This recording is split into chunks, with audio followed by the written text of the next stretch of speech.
ఏపీలో నకిలీ మద్యం కేసు నిగ్గు తేల్చేందుకు ప్రభుత్వం చర్యలు చేపట్టింది. సమగ్ర దర్యాప్తు కోసం 4గురితో ప్రత్యేక దర్యాప్తు బృందం ఏర్పాటైంది. అన్నమయ్య జిల్లా ములకల చెరువులో వెలుగు చూసిన నకిలీ మద్యం కేసు దర్యాప్తు చేయనుంది సిట్ అధిపతిగా Eluru range IG GVG Ashok, SIT సభ్యుడిగా ఆబ్కారీ శాఖ ఎన్ఫోర్స్మెంట్ డైరెక్టర్ రాహుల్ దేవ్ శర్మను నియమించారు. సిట్ సభ్యుడిగా సిఐడిఎస్పీ కె చక్రవర్తి నియామకమయ్యారు. ఇప్పటికే నకిలీ మద్యం కేసుపై ప్రాథమిక దర్యాప్తు నివేదిక ఇచ్చారు ములకల చెరువు, భవానీపురం ఎక్సైజ్ పోలీసులు. నకిలీ మద్యం కేసులో తదుపరి సమగ్ర దర్యాప్తు చేపట్టాలని సిట్కు ప్రభుత్వం ఆదేశాలిచ్చింది. అక్రమ తయారీ, సరఫరా, నకిలీ మద్యం పంపిణీకి సమగ్రంగా దర్యాప్తు చేయాలని ఆదేశాలు జారీ అయ్యాయి.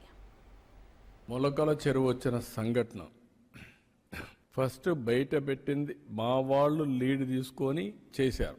కానీ మూలాలకు పోతే కొన్ని షాకింగ్ వార్తలు కూడా వస్తున్నాయి. ఆ షాకింగ్ వార్తలు ఇప్పుడే నేను చెప్పను మీకు. ఇవన్నీ వాస్తవాలు బయట రావాలి. దీన్ని అంత ఈజీగా వదిలిపెట్టను. ఇవి చూసిన తర్వాత నాకు అనిపించింది దీన్ని ఒక సిట్ వేసి టోటల్గా ప్రక్షాళన చేయడానికి ముందుకు పోవాల్సిన అవసరం ఉంది.